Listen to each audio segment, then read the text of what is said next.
이 명절은 하나의 큰 시험이죠. 뭘 먹어야 된단 말이냐? 이것만 꼭 지켜주세요. 올해는 한번 바뀌어봐요, 우리. 다이어트에 5대 복병이 있습니다. 설날 연휴, 그리고 추석 연휴, 여름 휴가, 연말 연초, 마지막으로 내 생일입니다. 그 중에 하나인 추석이 바로 앞으로 다가왔어요. 지금까지 열심히 다이어트를 하고 있던 우리에게 이 명절은 하나의 큰 시험이죠. 나 혼자서 식단을 조절할 때는 알아서 하면 되는데 가족이나 어르신들과 함께 식사를 하게 되면 아무래도 평소 패턴과는 다르게 흘러갈 겁니다. 잘 들어보시고 자칫 실수하기 쉬운 부분들은 꼭 기억해 두셔서 이번 추석에는 급진살이 없도록 부탁드리겠습니다. 우선 추석에 살이 찌는 가장 큰 원인은 바로 추석 음식들이죠. 하나씩 살펴보겠습니다. 추석 음식들 중 가장 칼로리가 높은 음식은 바로 전이에요. 많은 양의 기름과 함께 다양한 재료들을 익혀내는 전 요리는 살찌기 쉬운 요리로 손꼽힙니다. 하지만 한 끼 식사를 할 때 적당히만 먹으면 생각보다 괜찮을 수 있습니다. 호박전이나 동태전 같은 요리는 달지도 않고 또 섬유질이나 단백질도 풍부해서 포만감을 충분히 줄 수 있기 때문이에요. 그러니 전을 드시는 것 자체를 너무 꺼리거나 참으실 필요는 없습니다. 단, 고구마전이나 기타 당분이 높은 식재료로 만든 전은 해당이 되지 않습니다. 그런 의미에서 과일을 주의해 주셔야 합니다. 과일에 있는 과당은 지방으로 바뀌어 뱃살을 만드는데 아주 큰 영향을 미칩니다. 특히나 요즘 나오는 과일들은 당도가 굉장히 높아요. 심지어는 토마토조차도 스테비아 토마토, 샤인 토마토 등 단맛을 강조해요. 또 제사 음식으로 올라오는 과일 중에서 가장 피해야 할 것은 말린 과일입니다. 꽃감처럼 말린 과일들은 수분이 날아가고 당이 압축적으로 모여 있어요. 생과일보다 단맛은 강한 반면에 섬유질이나 기타 포만감이 적어서 생각보다 더 많은 양을 드실 수 있기 때문입니다.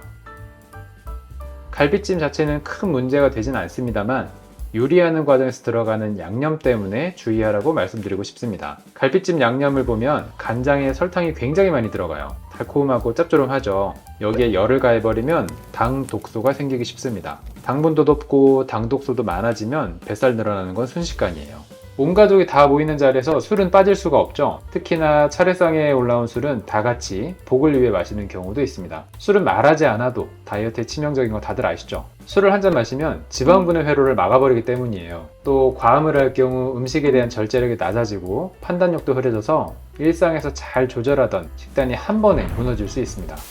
송편과 같은 떡은 밥을 꾹꾹 눌러서 뭉쳐 놓은 거라고 보시면 됩니다. 송편 하나로 맛만 보는 경우는 거의 없잖아요. 식사를 마치고 나서 디저트로 송편 대여섯 개씩 집어 먹는다면 밥을 한 번 더 드신 셈입니다. 송편이 드시고 싶으시다면 식후에 하나 정도로만 줄여주세요. 다 아는 맛이잖아요, 그죠? 약과 라이팅이라는 말이 생길 정도로 최근 약과는 선풍적인 인기를 끌었죠. 달고 끈적한 식감이 뭔가 충족감을 준다고도 하는데 다이어트에는 큰 위협이 됩니다. 밀가루로 만든 과자를 기름에 튀겨내요. 거기다 단맛으로 코팅까지 했으니까요. 식혜 또한 꽤 많은 설탕이 들어가요. 느리게 만들고 자연 친화적으로 발효했다고 하지만 실제로는 몇 시간만 발효한 게 대부분입니다. 그냥 설탕물이라고 생각하셔도 돼요. 밥 먹고 식혜 한 잔, 약과 하나 이렇게 조금씩 먹다 보면 어느새 습관적으로 간식을 먹을 위험이 높아집니다.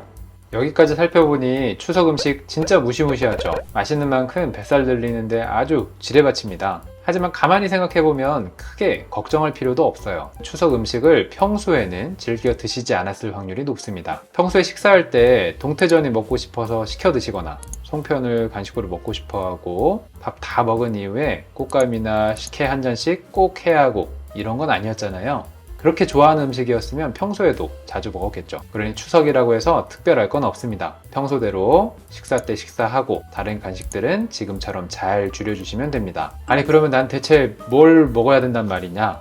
추석에 만든 음식이 다 저런 건데 가족들 다 모인 데서 나만 가려먹기 어렵다 라고 하시는 분들은 이것만 꼭 지켜주세요. 바로 식사 순서입니다. 누가 봐도 달고 기름진 음식이다, 혹은 이건 탄수화물이 가득하다 싶은 음식은 맨 뒤에 섭취하는 거예요. 예를 들어 볼게요. 식사할 때 우선 나물 반찬들 먼저 드세요. 그리고 나서 상위에 올라온 생선 요리나 고기를 드시고 국을 드실 때도 건더기부터 드세요. 이후에 어느 정도 배가 찼다 싶을 때 밥을 드시는 겁니다. 이런 순서로 식사를 하면 전에 설명드린 대로 장내 신경세포를 자극하는 걸 줄여서 혈당도 천천히 오르게 하고 또 탄수화물 섭취량을 자연스럽게 줄일 수 있습니다. 그리고 마지막으로 일찍 주무세요. 생활 패턴이 일정해야 합니다. 명절이라고 소파에서 안 움직이거나 밥 먹고 바로 누워있는다면 명절 이후가 많이 힘들어요. 하루 이틀 정도는 피치 못할 사정으로 흔들릴 수 있다고 해도 이번 연휴처럼 5일 연속 생활이 무너지면 그게 바로 습관이 됩니다. 다 같이 모이는 명절에까지 이렇게 신경 써야 되느냐 라고 반문하실 수 있어요. 하지만 건강해지고 이뻐지는데 특별한 핑계가 필요한가요? 우리는 다이어트 성공을 위한 산을 오르고 있는 중입니다. 지금처럼 한 발 한 발 호흡을 유지하는 게 중요합니다. 그리고 작년 추석이나 올해 설날 편하게 지내고 나서 후회했던 기억 다들 가지고 계시죠? 올해는 한번 바뀌어봐요, 우리.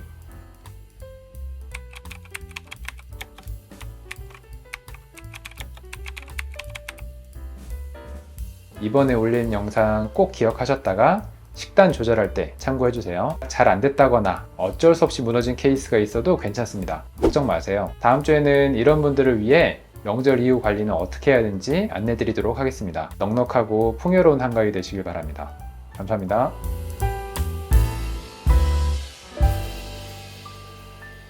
구독과 좋아요 부탁드릴게요.